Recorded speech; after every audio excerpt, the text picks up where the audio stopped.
this new Congress doesn't take action to incorporate cultural heritage within the climate change discussions we're having, then I feel that we're in a dire strait. I'm a native Gullah Geechee of St. Helena Island, South Carolina, and Palawana and Dato Islands, and we literally live in the ocean on the Sea Islands. In the Gullah Geechee Nation, climate change has impacted us in a number of ways. We've watched the sea levels rise. We've watched the trees lay down on the shoreline. We've been witness to more and more intense and rapidly coming in back-to-back hurricanes and tropical storms that we hadn't witnessed in all of these decades that we've been there. We also have noticed a change in the ecology in the waterways because we harvest from the sea still there. That's one of our main industries. So there's any number of different things that we've noticed over the years that now the scientists call climate change and climate change dynamics. And so people hadn't been hearing how that impacts cultural heritage.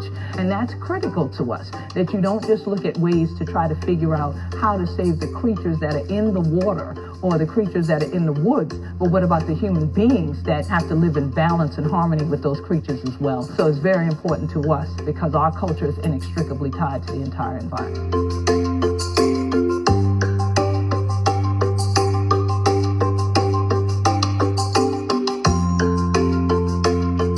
The earth is our family and the waterways are our bloodline. So we have to think about what are we putting into the water. We never want to poison your own bloodline. So we have to think about the things that we've done to the earth that are causing it not to be well.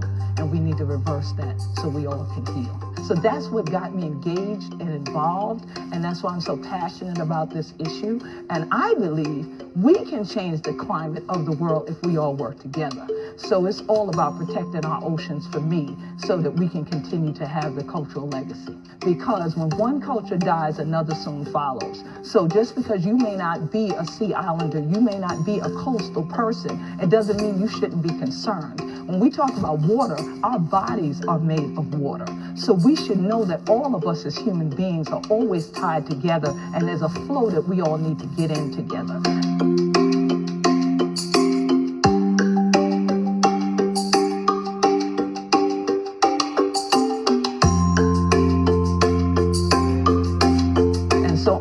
To speak to both the majority and minority of Congress this session to say, come on and get in this boat with us.